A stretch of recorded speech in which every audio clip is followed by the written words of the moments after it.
செல்போன்ல எத்தனை ஜியும் வரலாம், கஞ்சி விவசாயி நாங்க தான் ஊற்றணும். விவசாயத்தை படிக்காதவன் செய்யறதுன்னு நீங்க நினைச்சீங்கன்னா படிச்சவனுக்கு பசிக்காதான்னு கேள்வி கேட்டா பதில் இல்லை. அப்ப படிச்சவன்லாம் சாப்பிடாத, யாரும் சாப்பிடாத, அவ்வளவுதானே.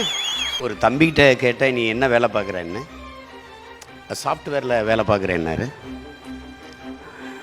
சாப்பிட்டு போய் தானே வேலை பார்க்குறாயின்னு கேட்டேன் நான். அலைபேசி புதுசாக இருக்கே அப்படின்னேன். ஆமாண்ணே இது 13Gன்னாரு.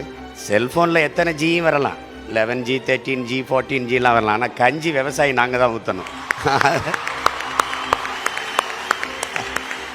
எல்லாரும் நினைக்கிறாங்க காசை கொடுத்தா கடையில் காய்கறி ஃப்ரெஷ்ஷாக கிடைக்குங்கிறாங்க. ஆனால் அந்த காய்கறி கடைக்கு வர்றதுக்கு தொலை தூரத்தில் ஒரு விவசாயி வெயிலில் காஞ்சி மழையில் நனைஞ்சி ரத்தம் வேர்வையாக உடம்புல ஊற்றி உப்பு பூக்க கண்ணு மொழி பிதுங்க கண்ணச்சதை தொங்க வெம்பாடு பட்டு உழைச்சா தான் உங்களுக்கு காய்கறி கடைக்கு வருது, அரிசி பருப்பு வருதுங்கிறத கவனத்தில் வச்சுக்கணும். விண்வெளியில் பறக்கிறோம், வானூர்தியில் பறக்கிறோம். வளர்ச்சி வானூர்தியில் போகிறவனுக்கும் பூமியில் இருந்தால் சோறு போகணுங்கிறத கவனிக்கணும். நீங்கள் எந்த நாட்டிலையும் கார் இல்லை செல்ஃபோன் இல்லைன்னு புரட்சி வந்ததில்லை. ஆனால் நீரும் சோறு இல்லைன்னா அங்கே புரட்சி வராமல் இருந்ததில்லை.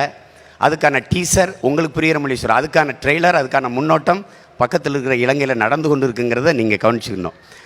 நீங்கள் கொரோனா வந்தது, காசு இருந்தது, யாரும் நகை கடைக்கு போய் நகையை வாங்கி வைப்போம்னு நினைக்கல, ஜவுளி கடைக்கு போய் புதுதாக துணி எடுத்து சேமிப்போம்னு நினைக்கல, ஷோரூமில் போய் புதுசாக கார் வாங்கிட்டு வரும்னு நினைக்கல. எங்கே மளிகை கடை திறந்துருக்கு, எங்கே காய்கறி கடை திறந்துருக்குன்னா நீங்கள் தேடினீங்க. அப்படின்னா உணவின் அவசியத்தை நீங்கள் புரிஞ்சுப்பீங்கன்னு நினைக்கிறேன். உலகத்தில் வேளாண்மையை கைவிட்ட எல்லா நாடுகளும் பிச்சை எடுக்குது. நீங்கள் தொழில் வளர்ச்சிங்கிறீங்க. தொழில் வளர்ச்சி, வேலை வாய்ப்பு, வேலை பார்த்தா சம்பளம் கிடைக்கும். சம்பளத்துக்கு என்ன செய்வீங்க, நல்லா சாப்பிடுவீங்க. சாப்பாடு எங்கேருந்து வரும், யார்ட்டையும் பதில் இல்லை. விவசாயத்தை படிக்காதவன் செய்கிற தொழில் என்று நினைக்கிறீங்க. விவசாயம் தொழிலே கிடையாது, அது நம் பண்பாடு, நம்முடைய வாழ்வியல் என்பதை நீங்கள் புரிஞ்சுக்கணும்.